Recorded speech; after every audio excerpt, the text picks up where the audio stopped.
que es el tema emocional. Y por alguna razón de todos conocidos, los mercadólogos se vuelven expertos en movernos las emociones en este mes. Desde la cantidad de luces que vemos en la ciudad hasta el movimiento y la música en los centros comerciales y lo que en las empresas dan, que es un bono que llamamos aguinaldo o treceavo. Y esos elementos lo que hacen es remover nuestras emociones. Y al haber un ingrediente emocional alterado, elevado, eso hace que ponga en riesgo la forma de manejo de nuestras finanzas.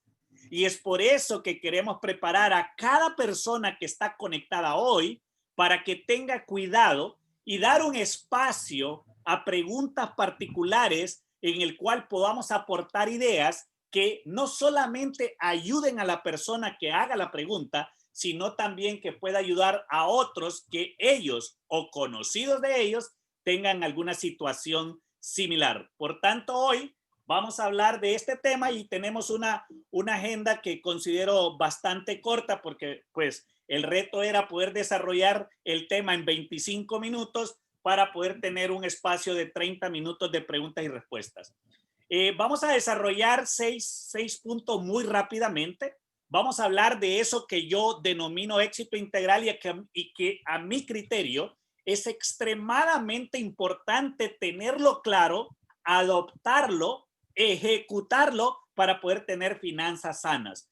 Y vamos a meter ahí el tema del balance emocional, un poquito de presupuesto, que para mí eso es algo muy sencillo y que estoy seguro que tú lo vas a ver así también. Y algo que es muy importante, la disciplina individual y también la disciplina grupal. Para los que somos parte de un núcleo familiar, tenemos que también apelar a esa disciplina grupal para que podamos tener éxito en nuestras finanzas. Y hay un tema que yo promuevo muchísimo y es la visualización. Para mí la visualización es extremadamente importante para poder tener control de nuestras finanzas y lograr lo que nos proponemos.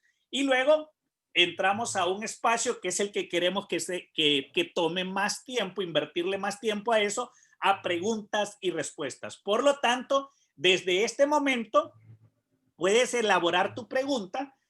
Omar Zamboni creo que va a coordinar el tema de las preguntas y podemos entonces hacer tus preguntas particulares del tema financiero y vamos a tratar de que la respuesta sea genérica para que ayude a todo el grupo.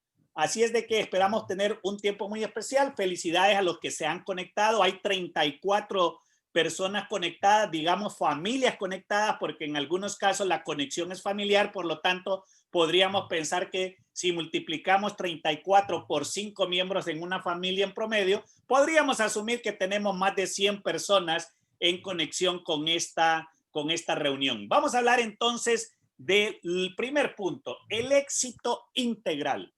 ¿Qué es el éxito? Para mí es muy importante que discutamos este tema porque existe un sesgo y a mi criterio totalmente equivocado de que el éxito es tener una gran casa, un vehículo lujoso, vestir ropa muy fina, poder viajar y tener entonces una cuenta bancaria llena de mucho dinero. Generalmente, no solamente en nuestro país, sino que en todos los países del mundo existe el sesgo de esta conceptualización de éxito, de creer que el éxito está directamente pegado al tema financiero y que si no tienes plata en el banco, si no tienes esa camioneta gigante, si no tienes esa casa gigante, entonces te pueden calificar como una persona no exitosa. A mi criterio, nada más alejado de la realidad que eso. Entonces yo quisiera que lográramos en primer lugar en llevarnos a una conceptualización correcta de lo que es el éxito. Entonces, el éxito tenemos que verlo como una integración de tres áreas de vida que son muy importantes para poder decir que tenemos éxito. Y es la parte espiritual, la parte familiar y la parte financiera. Para que nosotros podamos trabajar día a día en el logro o en la construcción de éxito integral, tenemos que trabajar en estas tres áreas. En determinado momento, mi hijo André Lenín me preguntó en un desayuno sabatino que tengo con él y me dice, papá, ¿y cuál de estas tres áreas es más importante? También existe muchas veces el sesgo de decir que la parte espiritual es más importante, la parte familiar es más importante. Esto, como lo he dicho en algunas ocasiones, es como un banco de tres patas. Las tres son igual de importantes. Si descuidamos la parte espiritual, te garantizo que vamos a tener problemas financieros y también problemas familiares. Y así ocurre si descuidamos una de estas partes. Por lo tanto, tenemos que pensar que si queremos tener éxito, este debe ser integral y por ende debe cubrir estas tres grandes áreas, que es la parte espiritual y la parte familiar. Menciono esto porque tenemos que aprender a tener un balance en las tres áreas. Ese balance, si nosotros le damos la importancia a la integridad de la palabra éxito, entonces vamos a tener éxito en la particularidad. ¿Qué quiero decir con esto? Que si le damos importancia al todo el tema integral de la parte espiritual, familiar y financiera, vamos a tener éxito particularmente en la parte financiera, particularmente en la parte familiar y también en la parte espiritual. Muchas veces, cuando nos sesgamos y solo nos enfocamos en la parte financiera, vamos a tener problemas espirituales y también problemas familiares. Hoy en la mañana, yo desayunaba con mis tres hijos. Mis hijos desayunamos los sábados y hoy estábamos desayunando en un restaurante y yo subí a mi Instagram una historia donde yo les decía que este es uno de los momentos más felices de mi vida, de poder disfrutar esa conversación, esa comida con mis hijos, pero sobre todo el deleite de una conversación donde podemos compartir, donde nos podemos expresar que nos amamos. Recuerdo que cuando terminamos el desayuno y nos subimos al vehículo, le dije a mi hija Andrea, te amo, a Ashley, te amo, a mi hijo André, te amo. Y los tres me contestaron en reciprocidad, también te amo, papi, también te amo, papi. Y esa parte es la construcción del balance. Estar en esta reunión, atender la reunión de charla. Nosotros, por ejemplo, al terminar esta reunión, nuestra charla tiene su reunión de charla y estamos emocionados porque ya teníamos varios días de no reunirnos y vamos a tener nuestra reunión y vamos entonces a esa parte, tocar la parte espiritual. Pero hoy, en esta reunión particular, estamos y vamos a tocar la parte financiera. Ahora, en esta escritura que está en Lucas 22, versículo 42, dice, Padre, Jesús hablando, si quieres, líbrame de este trago amargo, pero que no se haga mi voluntad, sino la tuya. Muchas veces ese balance no lo logramos porque andamos buscando nuestra voluntad. No estamos dispuestos a aceptar la voluntad de Dios. Y cuando nosotros vemos a Jesús, que pudo manejar ese balance entre lo que él quería, lo que quería inclusive su pueblo, pero también lo que quería Dios. Y para que nosotros podamos tener un balance en estas tres áreas, tanto en la parte espiritual, familiar y financiera, tenemos que despojarnos de esa voluntad particular o personal que deseamos y apegarnos a la voluntad de Dios. Sé que hemos vivido un año muy difícil, se los digo particularmente, nosotros como personas de negocios hemos sufrido muchísimos golpes en este año, pero hemos entendido que algo Dios nos está mostrando, no solamente a nosotros, a la humanidad en general, y tenemos que tener esa actitud que tuvo Jesús de poder aceptar la voluntad de Dios. Y esa es la forma como nosotros podemos mantener ese balance en estas cosas. Yo quisiera entonces, ahora que hemos hablado un poco del éxito, hacerte la pregunta a ti. ¿Qué es el éxito para ti? ¿Qué es lo que tú concibes como éxito? Pregunto, ¿estás tú hasta este momento pensando que éxito es tener dinero? ¿Estás tú pensando que tener éxito es tener una casa grande en una zona residencial de lujo o de privilegios? Porque yo quiero decirte que el éxito es muchísimo más que eso. Y para que sea integral, tenemos que regresarnos a lo que dije hace unos minutos. Entonces, cuando nosotros vamos a definir la palabra éxito, yo quisiera que nos apegáramos, o recomiendo, sugiero que nos apeguemos a esta definición que la hizo Earl Nightingale, y a mi criterio es una de las definiciones más acertadas de lo que es el éxito. Es el logro progresivo de un propósito digno. Yo quiero hacer énfasis en dos cosas en este tema. Progresivo.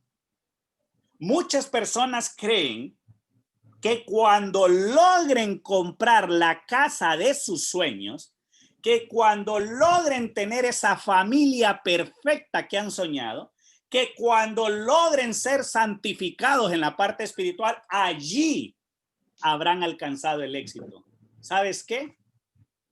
Te vas a cansar de estarlo esperando de esa manera, porque el éxito es la parte progresiva, el ir avanzando, el ir logrando.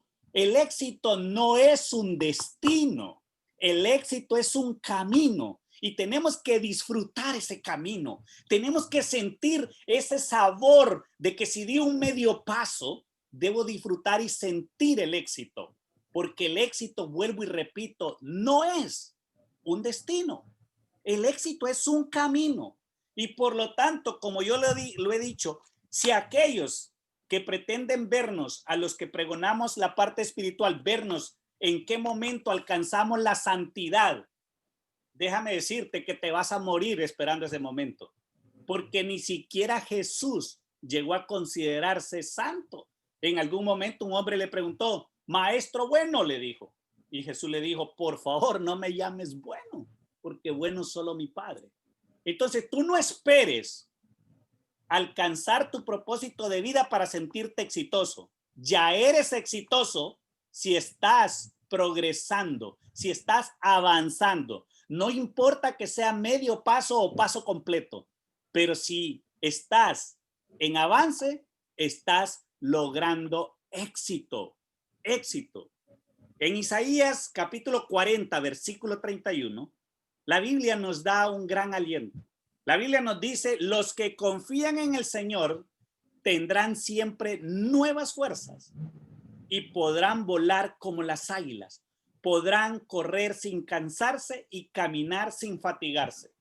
En la escritura anterior dimensionábamos una situación difícil para Jesús, en la cual Jesús estaba quizá deseando que no sucediera lo que iba a suceder. Pero en algún momento Jesús dice que se haga tu voluntad. En esta escritura, la Biblia nos está hablando de qué sucede con esas personas que confían en Dios. ¿Qué sucede contigo que confían en Dios? La Biblia dice claramente que siempre vas a estar renovando tu fuerza para volar. ¿Y qué volar? Avanzar, avanzar. ¿Correr qué es? Es avanzar. ¿Caminar qué es? Es avanzar. Esa es la gran ventaja que tú y yo tenemos. Pero la pregunta que quiero hacerte en esta diapositiva es, ¿tienes definido un propósito de vida? Todos los seres humanos tenemos tres fechas muy importantes. La primera, el día en que naciste. Esa es una fecha muy importante. Yo espero que no la hayas olvidado. La segunda, para nosotros, los cristianos, el día que te bautizaste. Naciste de nuevo. Hay dos nacimientos, el nacimiento carnal y el nacimiento espiritual. Dos fechas muy importantes. Yo nací el 28 de febrero de 1971 y volví a nacer el 17 de marzo de 1996. Dos fechas muy importantes. La otra fecha, la tercera fecha muy importante, que es la que me interesa que hoy te cuestiones. El día en que te diste cuenta para qué naciste. ¿Cuál es el propósito de tu vida aquí en la tierra? ¿Cómo crees tú que va a ser tu vida? ¿Cómo has planificado tu vida para los próximos 5, 10, 15 años? Y déjame decirte que ese propósito de vida, si hoy no lo tienes, es un buen momento para que te sientes con una hoja de papel y puedas escribir espiritual. ¿Qué quieres alcanzar en la parte espiritual? ¿Cómo quieres que te perciban la gente, tus amigos, pero sobre todo Dios en la parte espiritual de tu vida? 2, la parte familiar. Hoy hablaba en la tarde con un amigo y yo le decía a este amigo, mira, este ha sido un año que yo he sido golpeado en mis negocios. Ha sido fuerte lo que ha pasado. Pero yo le decía a mi amigo, yo quiero ser un hombre que quiero ser un gran papá. Yo quiero ser un papá espectacular. Yo quiero ser un gran esposo. Yo quiero ser un buen discípulo. Yo quiero ser un buen ciudadano. Yo quiero ser un buen hondureño. Quiero ser un buen latinoamericano. Quiero ser un buen ciudadano de este planeta Tierra. Ayer hablaba con un empresario que es socio mío en un negocio y me hablaba algo sobre un tema de impuestos y de un tema de una comisión. Y yo le dije a él y se lo escribí en el WhatsApp. Todo lo que nos pueda beneficiar como socios en este negocio, siempre y cuando sea legal y nos permita no manchar la integridad como seres humanos, como personas y ciudadanos, lo vamos a hacer. Pero todo lo que se aleje de eso, no lo vamos a hacer. Entonces yo quisiera pedirte a ti, ¿cómo quieres tú ese propósito de tu vida en la parte espiritual, familiar, pero también en la parte financiera? Definir eso. Si tu propósito de vida hoy es que quieres vivir en una casa en el campo de madera con vista hacia los árboles y estás avanzando, ya compraste la primera tabla, ya compraste el primer clavo, eso ya eres exitoso. No necesariamente que tengas millones de dinero en las cuentas de bancos. Es el logro de tu propósito, del tuyo, no el de otro. El logro de tu propósito, eso es lo que te vuelve una persona exitosa. Vamos al punto número 2, el balance emocional. Allá estábamos hablando de otro balance. En la parte 1 hablábamos del balance de estas 3 grandes áreas: espiritual, financiero y también la parte familiar. Pero aquí yo quiero hablarte del balance emocional. Déjame decirte que las finanzas no requieren, para tener éxito en ellas, ser especialista en matemáticas, tener título universitario, tener grandes conocimientos en contabilidad. Necesita tener dominio de emociones. Necesita tener balance emocional las personas para poder tener éxito en las finanzas. ¿Cómo ha sido este año para ti? ¿Cómo ha sido este año para ti? ¿Has tenido éxito? ¿Te tocó, te afectó la pandemia? ¿Nos sigue afectando esta pandemia? Hoy le decía a uno de nuestros colaboradores, tenemos que adaptarnos a esta pandemia. Tenemos que pensar que esto ya es parte de la vida de nosotros para no vivir con este trauma y poder caminar y desarrollarnos en medio de ella. ¿Te han afectado los huracanes? ¿Has estado en medio de tormentas tropicales este año? Yo sí, estoy seguro que tú también. Nos afectó todo lo que termina en ta, ¿verdad? Eta, iota y no sé cuál otra.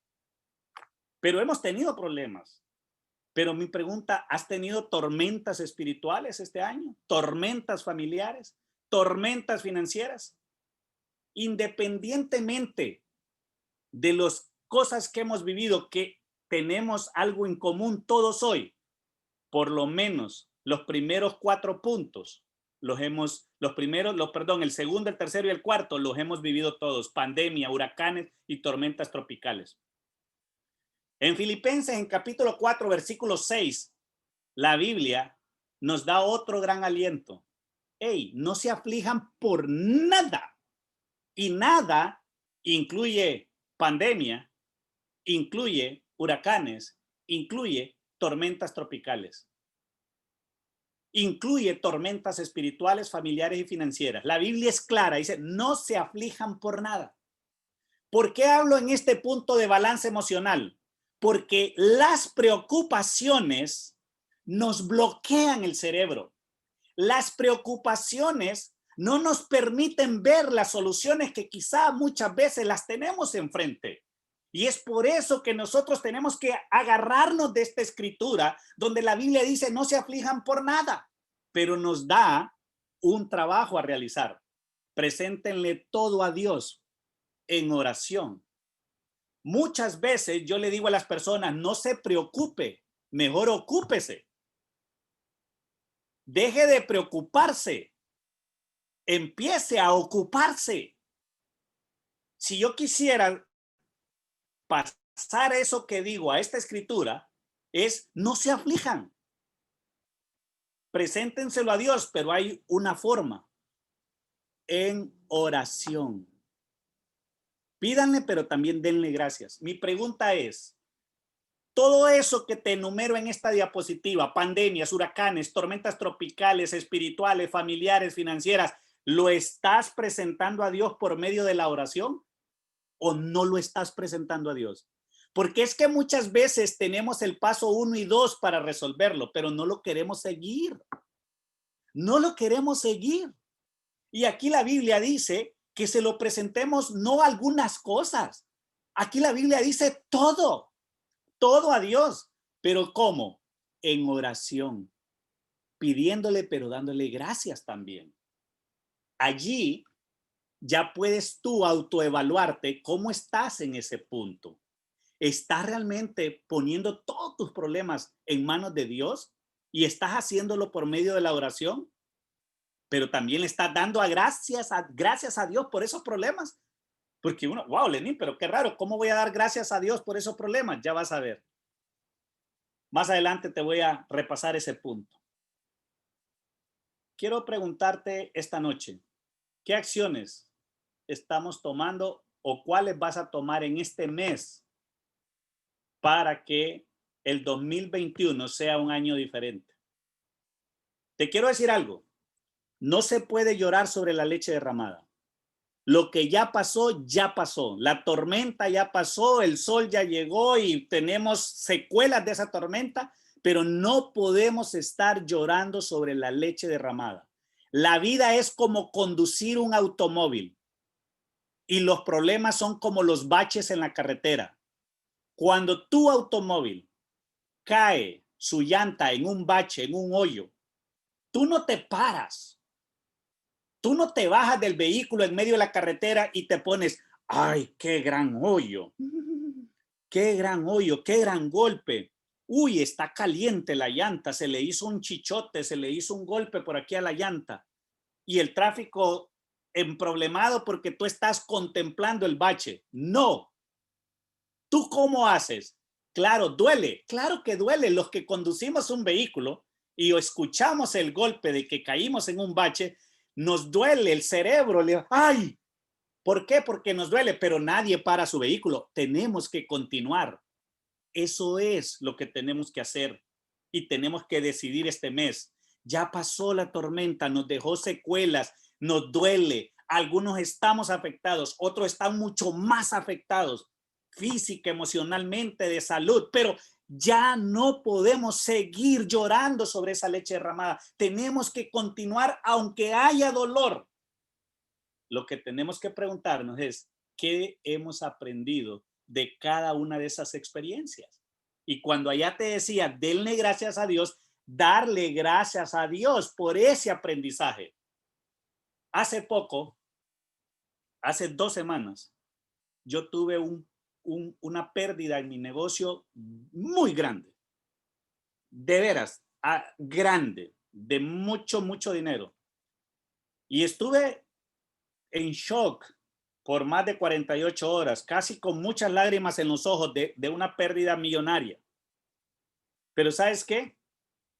De repente hasta mi esposa me dijo, me alegro que te veo bien contento. Porque le dije yo, ¿sabes qué? Yo aprendí de esa experiencia. aprendí que no debo hacer eso, aprendí que no debo estar en eso. Y aprendí mucho, estoy contento porque sé que en el 2021 voy a tener un año maravilloso, voy a tener un año poderoso porque Dios está conmigo, porque Dios permitió que pasara esto en el 2020 y ahora en el 2021 no voy a tener ese problema porque ya viví esa experiencia, estoy contento, estoy alegre porque vamos a lograr cosas grandes en el 2021. Y me decía mi esposa, te veo alegre, me dice. Te veo alegre por esa pérdida. Sí, porque aprendí. ¿Qué estás aprendiendo? ¿Qué te dejan esos problemas? ¿Valorar la familia? ¿Valorar la empresa donde trabajabas? ¿Valorar la iglesia ahora que no nos podemos reunir y que no estamos físicamente juntos? ¿Valorar esos tiempos de charla, de plática bíblica? ¿Qué te ha enseñado esto? Y agarrémonos de ahí. Dios, gracias por la pandemia, porque a través de ella hemos añorado a la iglesia. Gracias por esto y empezar a agradecerle a Dios como parte de los procesos que tenemos que hacer. Si tú crees que puedes resolver los problemas, los vas a poder resolver. Si tú crees que debes seguir, vas a seguir. Pero si tú crees que debes parar y ponerte a descansar para contemplar el problema, pues eso es lo que tú vas a hacer, porque la decisión es absolutamente tuya. Este mes que el marketing trata de dominar a su antojo nuestras emociones, nosotros tenemos que dominar esas emociones y no que ellas nos dominen a nosotros. ¿Qué vas a hacer con ese bono o aguinaldo que te dieron o que te van a dar? Algunos no lo van a recibir, pero los que lo van a recibir, ¿qué vas a hacer? ¿En qué lo vas a invertir? ¿Vas a pensar en tu salud física? Hoy tuve una reunión en la oficina, aquí en la oficina con un abogado que trabaja con nosotros y me hablaba de un problema muy serio de su enfermedad. A él lo tienen que dializar 2 veces a la semana. Sus riñones no funcionan. Tiene una enfermedad renal crónica terrible y él anda trabajando con una fístula que hasta incomoda verlo, porque es muy fuerte la presentación que él tiene con relación a esa alteración física que le ha hecho todo ese procedimiento de dialización. Y me contó cómo empezó esa enfermedad. Y sabes qué dije yo, Dios, qué maravilloso tener salud. Pero al mismo tiempo reflexioné que ya tengo más de 12 meses de no hacerme un chequeo integral de mi sangre. Cómo está el colesterol, los triglicéridos. Y digo, Dios, yo tengo que atender este problema de salud. Yo tengo que atender mi salud.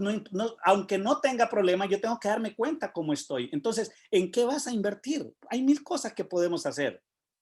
Presupuesto, punto número 3. Miren, yo no quisiera invertir tanto tiempo en el presupuesto. De verdad se los digo. ¿Saben por qué? Porque el presupuesto para mí es algo muy simple.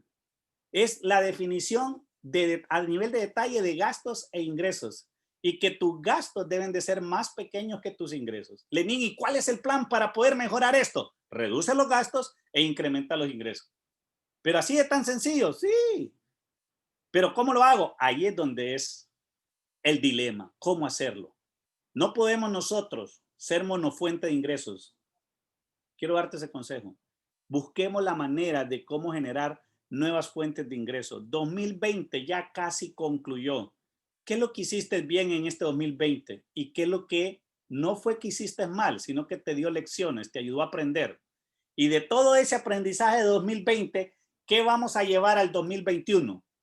¿Qué es lo que voy a pretender lograr paso a paso, día a día? Los edificios se construyen con ladrillos uno a uno. El éxito financiero, material, espiritual, familiar, también se construye paso a paso. Meta para el 2021. ¿Vas a viajar? Dice un estudio que viajar nos hace más inteligentes. Yo no creo, pero bueno, hay que viajar. ¿Vas a trabajar? ¿Vas a estudiar algo? No te estoy diciendo que te matricules, ojalá y puedas matricularte en una universidad, en un colegio, pero ¿vas a estudiar algo? ¿Vas a leer algo? ¿Te vas a amar más a ti mismo? ¿Vas a amar a los demás, amar la iglesia, amar a Dios? ¿Cuáles son tus metas para el 2021? Todo eso puede convertirse en una teoría si no logramos desarrollar disciplina. Necesitamos mucha disciplina y la disciplina siempre va a vencer a la inteligencia. Esto lo dice un famoso motivador colombiano que es de origen japonés, y a mí me encanta muchísimo esa palabra, esa frase, que las personas disciplinadas terminan teniendo mejores resultados que los inteligentes indisciplinados. Ahora imagínate los inteligentes disciplinados lo que pueden lograr. La disciplina es algo muy importante, pero es muchas veces descuidamos esa disciplina. Y hay un punto para concluir la participación y empezar el tiempo de preguntas y respuestas que yo lo considero vital para el éxito en este mes de diciembre con nuestras finanzas navideñas, pero en general para el éxito en nuestras finanzas en cada momento de nuestras vidas. Y para mí a eso yo le llamo visualización. Cuando tú logras visualizar el futuro de tu vida a través del orden financiero que puedas llevar, eso te da fuerzas, eso te da ánimo y eso logra desarrollar disciplina en tu vida, imaginar tu vida al controlar tus finanzas. Quiero en este momento hacerte soñar. ¿Te imaginas tu vida libre de deudas bancarias? Imagínate tu vida libre de deudas en tarjetas de crédito. Imagínate en tu vida libre de gastos que no te contribuyen. Imagina tu vida con ahorros. Imagina tu vida habiendo logrado comprar un vehículo. Imagina tu vida habiendo logrado terminar de pagar tu casa. Imagina tu vida logrando tener los ahorros para tener una vejez digna. Imagina tu vida teniendo el ahorro para matricular a tu hijo, a tu hija en esa escuela que deseas que estudie. Cuando nosotros visualizamos, eso nos da fuerza, porque si tú lo puedes imaginar, si tú lo puedes visualizar, es porque Dios también te ha dado la capacidad para poderlo crear, para poderlo materializar. Y por eso, para mí es muy importante la visualización. Quisiera entonces que pudiéramos hablar de 6 errores que podemos cometer en nuestras finanzas en este mes de diciembre. Mira, yo siempre aconsejo tener un presupuesto de todo el año, pero si por casualidad no lo lograste hacer, siéntate a hacer el del mes de diciembre para que no vayas a cometer errores. No te permitas que siga avanzando este mes sin que hagas un presupuesto de gastos a realizar en este mes, porque si no lo haces, vas a tener problemas y vas a terminar gastando más porque las emociones son completamente manejadas al antojo de los especialistas en mercadeo y si nosotros no logramos organizar un presupuesto para este mes, vamos a tener problemas de manejo de disciplina. El punto número 2 es eso. La indisciplina es un error, es una falencia. Dejarnos atrapar por esa magia que tiene el marketing, que este es el mes para las compras, este es el mes de 0 intereses, este es el mes de llévelo hoy y páguelo mañana, este es el mes de la ganga. Siempre he dicho que ganga solo es aquello que tú necesitas y está por debajo del precio normal. Pero si algo tiene un descuento de 99% y tú no lo necesitas, eso es extremadamente caro para ti. Sin embargo, la magia del marketing no hace que veas eso. Tú eres un discípulo de Jesús, tú eres una persona inteligente y por ello estás aquí conectado, porque tienes la curiosidad de conocer sobre estos temas. No son tan complicados, es simple y sencillamente tener ese dominio de no dejarnos atrapar por esta magia del marketing navideño. El uso inadecuado de las tarjetas de crédito. Yo siempre he sido enfático. Si tú aún no tienes la disciplina de manejar tus tarjetas de crédito como medio de pago y no como medio de crédito, por favor, coge una tijera y córtala y no la uses hasta que logres tener esa conciencia y esa disciplina de cómo usar tus tarjetas de crédito. La vida de apariencia. Estas personas que quieren compararse con los demás, con el vecino, con el hermano que le está yendo bien y quiero tener el mismo carro, la misma casa, la misma colonia donde él vive, pero no tengo la capacidad. Eso es vida de apariencia. Tú no puedes vivir una vida que no puedes pagar. Tienes que aprender a vivir tu realidad porque ese es el primer paso para tener éxito financiero. Y en este mes de diciembre se da un tema que está vinculado también con las emociones, el tema de los regalos navideños. Y saben que se han hecho estudios que gran porcentaje de las personas que reciben un regalo en Navidad terminan botándolo o no usándolo porque no les sirve. Entonces tenemos que ser sabios para definir la lista de regalos y qué voy a regalar. Las personas te van a terminar amando por lo que tú eres y no por lo que tú tienes. Una tarjeta con una expresión genuina de lo que piensas sobre esa persona, de las virtudes que tiene esa persona, muchas veces, en la mayoría de los casos, tiene mucho más valor que cualquier artículo que puedas regalar. Mucho cuidado con el tema de los regalos. Pasamos, Omar, entonces a la sección de preguntas y respuestas para poder compartir con los hermanos las respuestas de algunas inquietudes que tengan.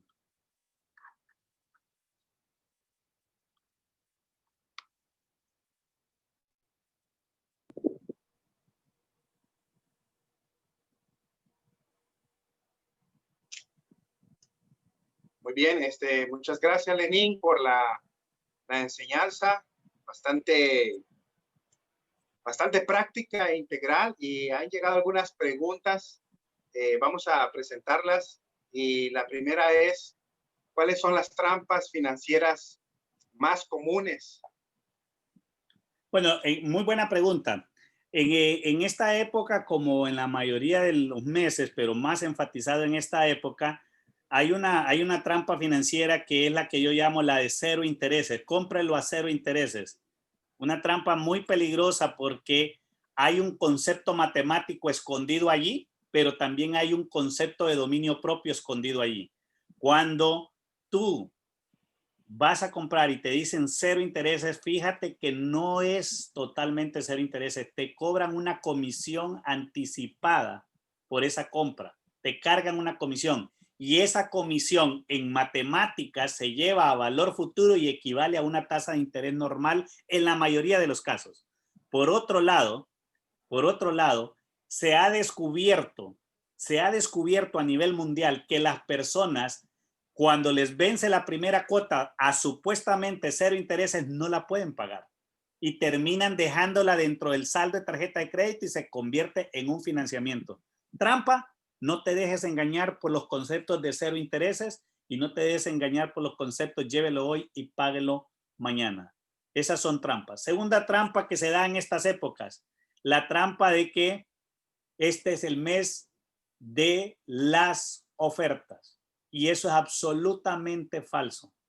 Porque ¿sabes qué? Hay una regla financiera que no se viola en el mundo de los negocios. Mayor demanda, mayor precio. Menor demanda, menor precio. Esta es la época donde las cosas son más caras, más bien, porque hay tanta gente demandando, porque hay gente con dinero, entonces te bloquean el cerebro y tú crees que estás comprando más barato y definitivamente estás comprando más caro. Entonces tenemos que tener la frialdad de ver este mes como un mes normal. Tenemos que ver esa frialdad de ver este mes como un mes normal. Trampa financiera. Nos han metido en la cabeza que este es el mes de los regalos. Nos han metido en la cabeza que este es el mes de las comidas pomposas. ¿Por qué no celebrar una cena familiar en el mes de junio, julio, agosto, septiembre, octubre, todas las semanas? Porque mercadológicamente se entiende que las empresas dan un bono y las personas tienen más liquidez y el mundo del mercadeo tiene que buscar todas las formas de cómo sacar ese bono y traerlo a las empresas. Y por eso es que no puedes caer en esas trampas. Pasamos a la siguiente pregunta. ¿Alguna idea para enseñar a nuestros hijos acerca de las finanzas? Sí. Te agradezco muchísimo al que haya hecho esa pregunta, porque nosotros tenemos que aprender como adultos de nuestras experiencias y trasladar el aprendizaje a nuestros hijos. Una de las formas como tú tienes que enseñarle a tus hijos es a enseñarles a tener un presupuesto. Cuando mis dos hijas mujeres estaban pequeñas, yo manejaba un presupuesto para el desayuno de los sábados con ellas. Mira bien lo que te voy a decir. Definíamos un presupuesto para el mes pero los sábados antes de salir a desayunar, ellas tenían que revisar en su computador cuánto estaba disponible. Y cuando ya estábamos por terminar el mes, a veces no había suficiente como para ir a un buen restaurante. Y terminábamos yéndonos a cualquier lugar a comernos una baleada. Y yo las podía haber llevado a otro lugar, pero lo que yo estaba tratando de enseñarles es que uno tiene que aprender a respetar el presupuesto. Porque si tú haces un presupuesto solo para cumplir el requisito de tener un papel y no tienes la disciplina de cumplirlo, entonces no estás haciendo nada. Lo que nosotros enseñamos a nuestros hijos a través de esta idea es que aprendan a tener la disciplina, uno, de tener un presupuesto, pero dos, y la más importante, apegarse a ese presupuesto. Es muy importante que encuentres un factor en el cual le puedas ayudar a tu hijo a que tenga esa disciplina. Muchos padres le dan a los hijos algo que le llaman mesada, o sea, que le dan una cantidad de dinero para que consuma en la escuela o en el colegio. Enséñale a tener disciplina en el uso de esa mesada y cuando se la gaste, haz lo que aguante hambre, pero no le incrementes la mesada hasta que tenga la disciplina para aprender a usarlo. Número 2, para ayudarle a nuestros hijos en las finanzas, enseñémosle a nuestros hijos a ahorrar. Yo le agradezco a mi padre que en medio de su sencillez, él tenía la disciplina de enseñarnos a ahorrar a nosotros. Nos compraba unos conejitos de barro, unas alcancías, y ahí introducíamos una moneda de 5 centavos y una moneda de 20 centavos algunas veces, y aprendimos a ahorrar. Es muy importante que nosotros le enseñemos a nuestros hijos a ahorrar. Enséñale a tu hijo, regálale una moneda de 5 centavos, de 10 centavos. Lo que tú tienes que hacer es que él tenga la costumbre de ir a un lugar a depositar ese dinero y en un determinado momento romper la alcancía y ver el resultado de la disciplina de ahorrar. Cuando el niño agarre ese ahorro y no lo introduzca en la alcancía, sino que lo malgaste o lo bote o algo como esto, tenemos nosotros que buscar cómo castigarlo de alguna manera. Soy enemigo del castigo físico, pero hay otras formas de emitir castigo a nuestros hijos para que logren entender la importancia de ahorrar. Y punto número 3, hay muchísimos, pero el tiempo apremia, que es muy importante. No escondas los problemas financieros que tengas en tu hogar a tus hijos. Hazlos parte de. Muchas veces nuestras parejas en nuestros países, cállate, que ahí están los niños. ¿Por qué? Hay que reunirlos, hay que decirles, estamos en una situación especial, vamos a ahorrar en energía eléctrica, vamos a dejar de ir a comer en la calle, para que el niño vea que cuando hay una situación especial, mis padres hacen un comportamiento especial para resolverlo. Entonces tenemos que enseñarle a nuestros hijos a no vivir vidas de apariencias, enseñarle a nuestros hijos que nosotros valemos por lo que somos, no por lo que tenemos. Y tenemos que enseñarle a nuestros hijos a que no sean materialistas, a que sean verdaderos seres humanos. Pasemos a la siguiente pregunta. ¿Alguna anécdota personal que te han hecho reflexionar mucho acerca de las finanzas? Sí, muchísimo, muchísimo. Yo pienso que en la vida hay que aprender a dar lo que yo llamo saltos cuánticos. Y en la vida, para poder tener éxito en nuestras finanzas, tenemos que aprender a tener valor. Quiero contarles una anécdota que representó valor y mucho riesgo y mucho miedo para mí, pero que me dio grandes resultados. Yo estaba trabajando en Banco del País, era un empleado, diría yo, un oficial de crédito de pequeña empresa o algo así, y yo tenía un salario de X cantidad, ¿ok? Bajo. Entonces, yo empecé a ver de que se fueron todos los ejecutivos del banco por varias razones. Se fueron los que conocían la cartera crediticia del banco y yo sabía que yo era una de las personas que conocía la cartera crediticia del banco. Cuando yo vi que se fueron esas personas, yo pude visualizar una oportunidad para crecer. Entonces yo tomé el riesgo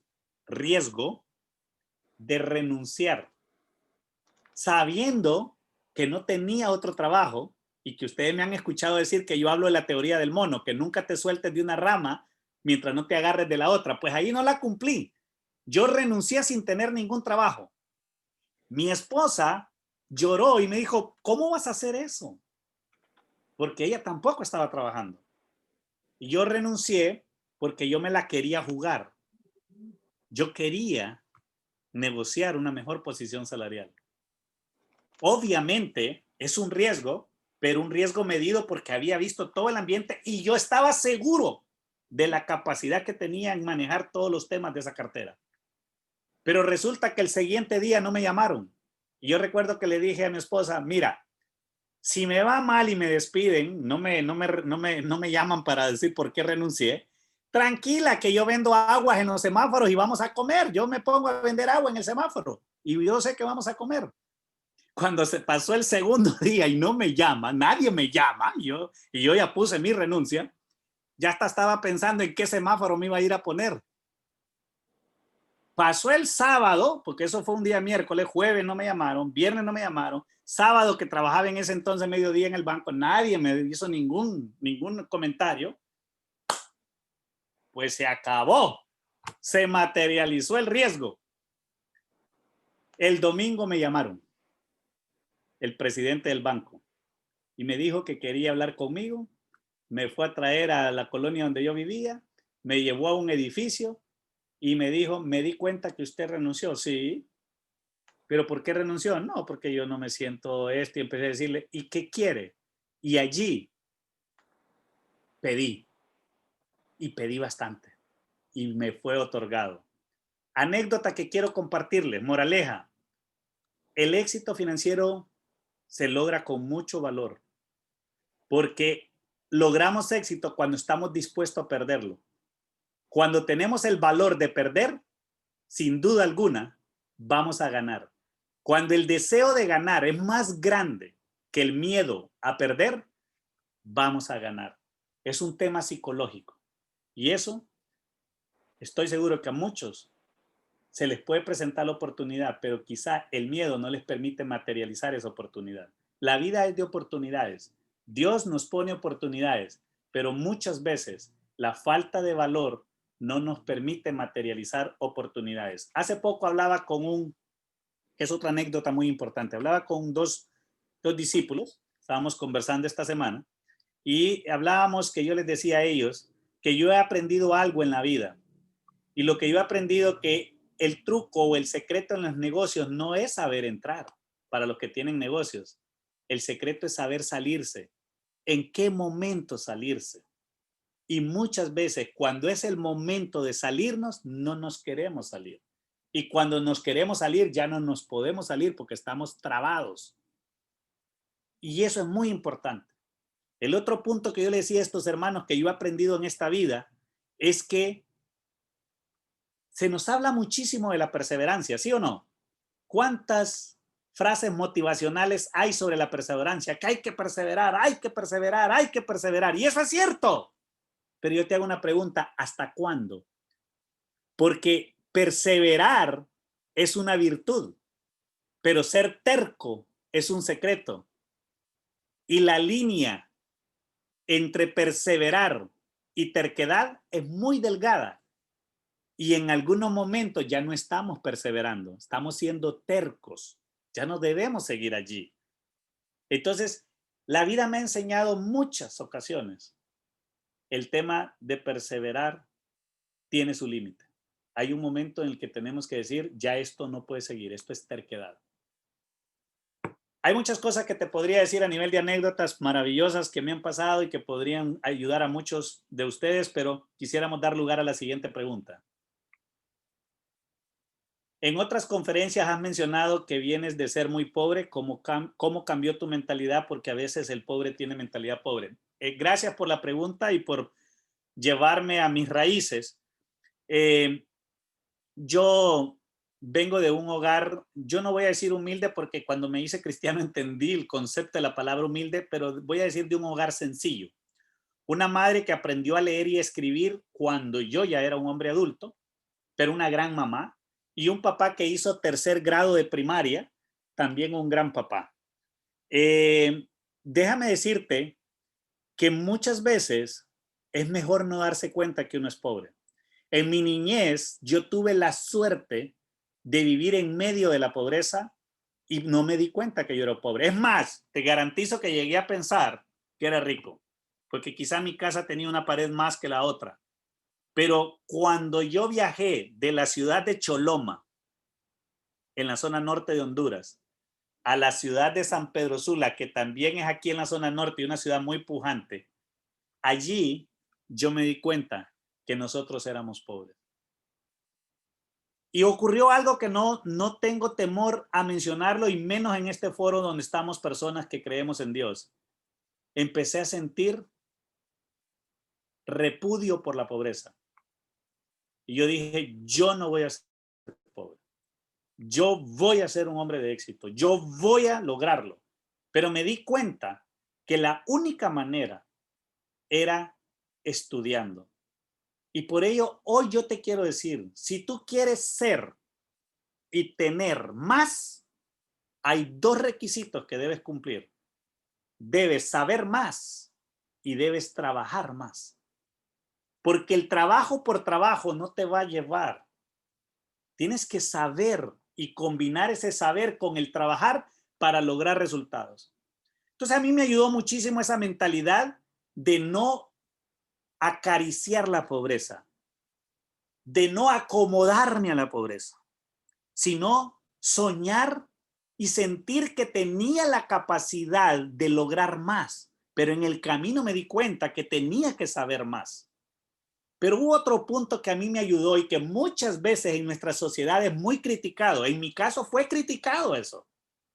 Y ese punto fue empezar a ver a personas de éxito, no a personas que tienen el discurso, sino a personas que tienen el resultado, y un resultado habido de manera íntegra.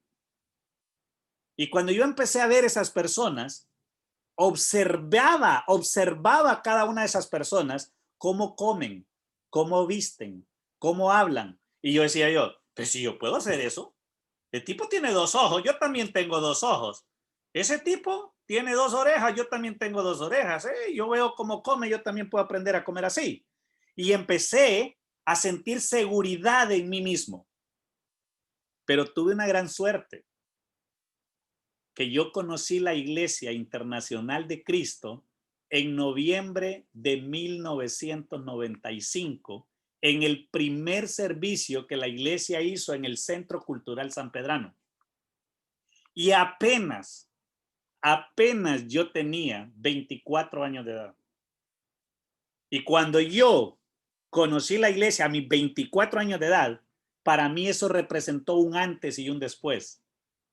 Porque, y se lo he dicho muchas veces a mis propios hijos, ¿cuánto se pueden ahorrar ellos de errores conociendo temprano a Dios? Y estar con Dios en medio de todos mis defectos, porque si habrá una persona pecadora en mayor cantidad en toda esta reunión, no creo que alguno de ustedes me gane. Yo creo que les gano a todos. Pero déjame decirte que todos tenemos que enfocarnos en las cosas buenas que podemos lograr y no en lo malo que somos. Y cuando yo me agarré de Dios y empezamos a estudiar la Biblia, sobre todo el carácter de Jesús, que para mí fue el estudio que me llevó a tener la seguridad de que yo podía lograr grandes cosas, porque pude darme cuenta que el Jesús de la Biblia era completamente diferente al Jesús que mostraban en películas. El Jesús de la Biblia le pude ver esa capacidad de amar, de tener compasión, pero también la capacidad de reprender cuando a hombres importantes tuvo el valor de decirles hipócritas, sepulcros blanqueados. Cuando vi a un Jesús que entrando a una ciudad, cogió a un grupo de hombres y mujeres y los reprendió por estar haciendo un mercado del templo de su padre. No les dijo, váyanse, por favor, voy a venir en la tarde a ver si ya me desocuparon aquí. No. Entonces vi a un Jesús lleno de celo, de convicción, de fuerza. Y esa integridad de ese Jesús es lo que a mí me hizo pensar que si yo lograba implementar esas características en mi vida personal, en mi vida material, yo iba a tener éxito. Y eso me ayudó a ir construyendo el éxito. Cuando empecé a trabajar en el banco, ¿sabes? Pasó algo muy chistoso. Cada vez que yo me reunía con mis compañeros o mis empleados en algún momento, yo los miraba como que hicieran la charla. Yo les hablaba como que hiciera la charla. Y el consejo y la reprensión. En aquel entonces en la iglesia, pues la reprensión tenía su carácter, tenía sus características. Y lo hacía. Y eso a mí me ayudó muchísimo. Por lo tanto, yo te digo algo. Si yo no hubiese conocido a Dios, no estuviéramos hoy compartiéndote las experiencias maravillosas que en este campo Dios me ha regalado. Ha sido Dios el que me ha ayudado a poder hacerlo. Y gracias a Dios, ¿por qué? Porque ahora yo he podido compartir no solamente con ustedes, doy conferencias a nivel de toda Latinoamérica sobre estos temas y Dios me ha usado. Y los que han escuchado mis conferencias que no son de la iglesia, ven que cada conferencia yo hago citas bíblicas. Y sabes, en mis redes sociales me llena de muchísima satisfacción de personas que me dicen, Lenín, gracias a ti busqué una iglesia. Y digo, Dios, gracias, porque de alguna forma has utilizado estas experiencias para eso, pero viene de Dios. Quisiera que pasáramos a la siguiente pregunta. Parece que ya no hay más preguntas, ¿o sí? Ok, muchos quieren mejorar su economía, pero en este tiempo se endeudan más o no hacen nada. ¿Cómo pueden mejorar su disciplina generativa financiera? Bueno, me llamó la atención que dices generativa, y yo creo que sí, hay un tema generacional, yo siempre digo romper la cadena, y tenemos que buscar romper esa cadena. Una vez, un hermano en la iglesia, que por cierto ya no está en la iglesia, pero siempre lo recuerdo porque me hizo una gran reflexión, y él me dijo, Lenín, es bien fácil subirse a ese escenario a hablar de orden en las finanzas, en el caso tuyo, que no viviste una crisis financiera como la que muchos hermanos están viviendo. Yo sentí vergüenza conmigo mismo porque dije, yo tiene razón, yo tengo que ser más sensible. Y yo quiero decirte una cosa,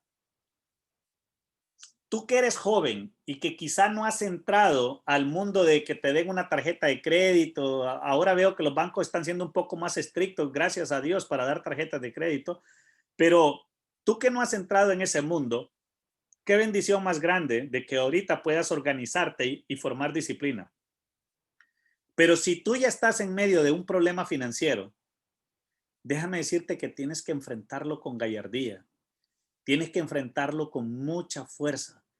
Tienes que tener la habilidad de dominar esos problemas y pedir consejo. Pero tienes que saber a quién le pides consejo. Tú no puedes andar hablando de tus problemas financieros con cualquier persona. Tú no puedes, mira, hay gente, yo digo que en el mundo empresarial, por ejemplo, hay muchas personas que hacen empresas con la mente, pero no tienen ninguna empresa. Hay personas que hacen orden financiero en sus mentes, pero ellos no tienen orden financiero. Entonces, tenemos que pedir consejo y tenemos que forzarnos mucho por enfrentar esos problemas. Y hay técnicas de cómo enfrentar esos problemas, hay estrategias de cómo, sin hacer cosas ilegales, de cómo negociar con los bancos esas deudas de tarjetas de crédito. ¿Cómo negociar? El banco quiere al final cobrar el 100% de lo que prestó con sus intereses. Pero déjame decirte que esto es un negocio. El banco también sabe el riesgo que estaba tomando. Y también en su gestión de administración tienen sus correspondientes reservas y políticas. Entonces hay que conocer un poco de eso para poder saber cómo negociar con instituciones bancarias en las cuales quizá tú estás en una situación difícil.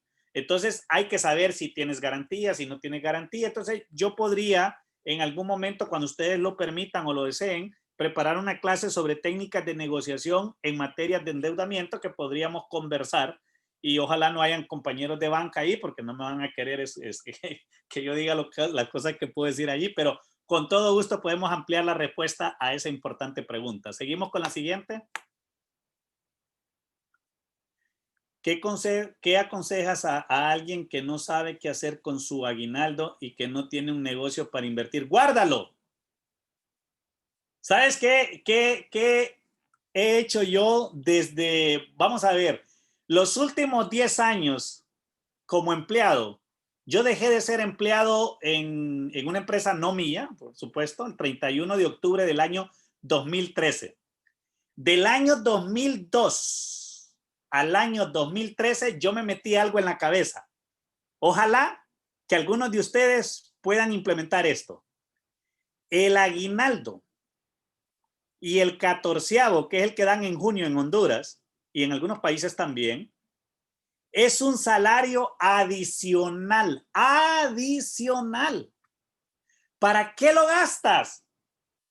No lo gastes. Tú tienes que aprender a vivir con lo que te pagan en el mes y olvidarte de ese aguinaldo. Ah, Lenín, pero ¿cómo me olvido de él ahorita que estoy tan endeudado? Pero planifícalo. Quizá este año vas a tener que utilizarlo todo para pagar deudas. Quizá el otro año digas solo el 50%, pero en el siguiente año solo el 25% y en el siguiente año 0%, de manera que llegues a un punto donde el 13avo y el 14avo no esté comprometido con nada y tampoco lo gastes, sino que lo ahorres. Invertir, ahorrar es invertir. Ahorrar es la peor manera para prosperar. Escucha bien. Pero no hay ninguna manera de iniciar si no es a través del ahorro. Yo ahorré durante 10 años todos mis aguinaldos. Yo recibía 3 en febrero, en junio y en diciembre. Y ya cuando era vicepresidente ejecutivo del banco, yo recibía 2 en diciembre. Pero déjame decirte que los ahorré. Los ahorré supuestamente para comprarme una gran casa, pero al final fue para iniciar mi primera empresa. Entonces, ahorra mientras no tengas en qué otra cosa invertirlo. Lenín, me están invitando a un negocio. Cuidado. Cuidado. En el mundo empresarial, en el mundo de los negocios hay 2 fases. La de mayor riesgo, que es la primera, y la de diversificación, que es la segunda.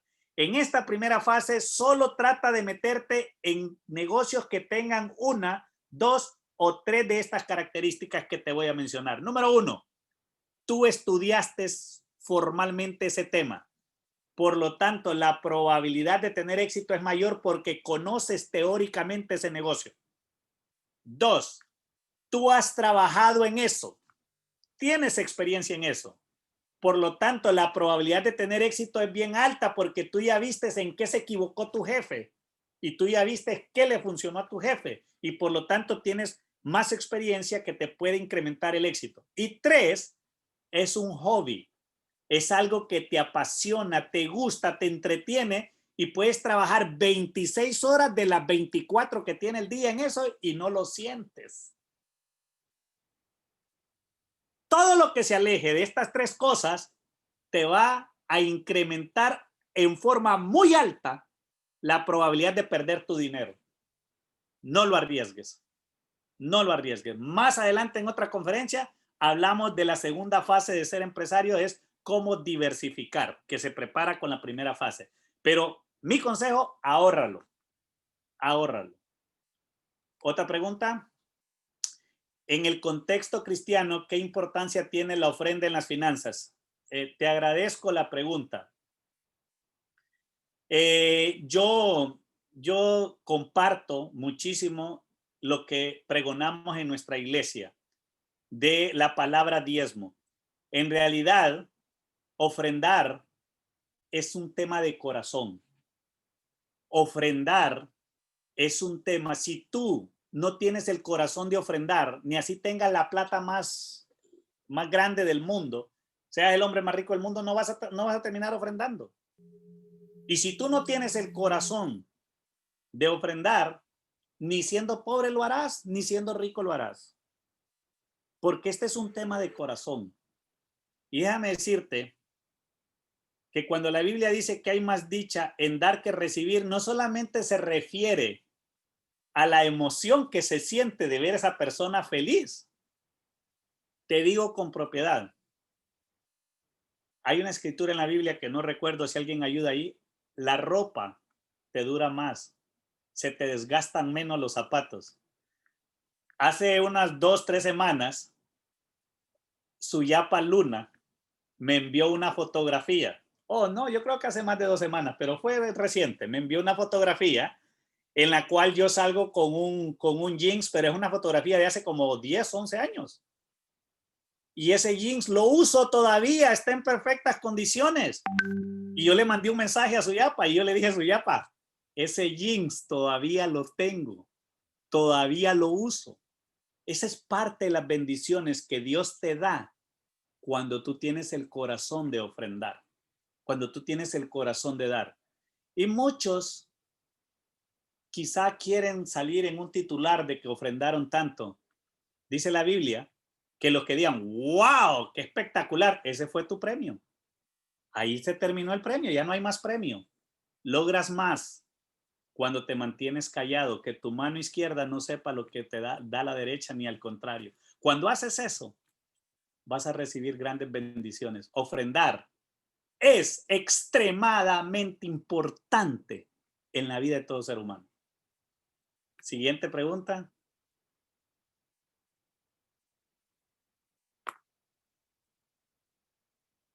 Durante 40 años yo los he guiado por el desierto y en ese tiempo no se les ha gastado. Gracias, gracias. Perfecto, mira, eso es parte, gracias, muchas gracias. Eso es lo que yo te estaba compartiendo y eso es una realidad. Eso es una realidad. Yo me admiro muchísimo. Por ejemplo, mira lo que voy a hacer. Mira, me compré estos burros, estos zapatos, y los compré en Adoc hace ya varios años. Les doy duro. Ya estoy haciéndoles publicidad a ellos. Me meto en un lugar, me meto en el otro y yo no sé qué tienen. No se gastan, no se gastan. Y yo, wow, qué bendición más grande. Entonces, esa es parte de las bendiciones que Dios nos da en la vida. Y yo te digo, no pregones eso. O sea, no lo compartas tanto que yo di esto. No lo hagas, no lo hagas. La naturaleza humana es que dan ganas de decirlo, la verdad, la verdad. Pero si conoces la Biblia, te darás cuenta que se logra más manteniéndolo oculto. Siguiente pregunta. ¿O Bueno, cómo vamos con el tiempo? Porque estamos bien, ya no tenemos pregunta, Lenín, muchas gracias, ¿verdad? Deuteronomio 29:5 es la escritura. Muchas gracias, un fuerte aplauso por todo el trabajo realizado. A todos los que hicieron preguntas también. Solamente nos queda aprender, tomar nota y practicarlo, ¿verdad? Porque creo que lo peor sería pues hacer lo contrario, ¿no? De lo que hemos aprendido hoy. El que aprende y pone en práctica lo aprendido se estima a sí mismo, dice la Biblia. Y bueno, si nos estimamos a nosotros mismos, pues hay que practicar lo que hoy aprendimos, ¿verdad? Así es que muchísimas gracias, Lenín. Gracias a todos por haberse conectado. Pueden activar sus micrófonos para dar gracias también. Y vamos a cerrar con una oración y después un minuto para despedirnos y dar gracias, ¿verdad? Vamos a orar. Padre Santo, gracias. Gracias por este tema. Gracias por enseñarnos. Ayúdenos. Necesitamos su ayuda, Padre. Tenemos las herramientas y necesitamos que usted nos ayude, pero también que nos permita poner la parte que a nosotros nos toca. A veces dejamos toda la responsabilidad a usted y realmente tenemos que ser responsables también en nuestra parte. Señor, guíenos. Gracias por la vida de Lenín. Gracias por la enseñanza, las preguntas que hicieron las personas. Muchas gracias por todo lo que hemos aprendido de una forma práctica y de la Biblia también. Te agradecemos en Jesús. Amén. Gracias, hermano. Muchísimas gracias a todos.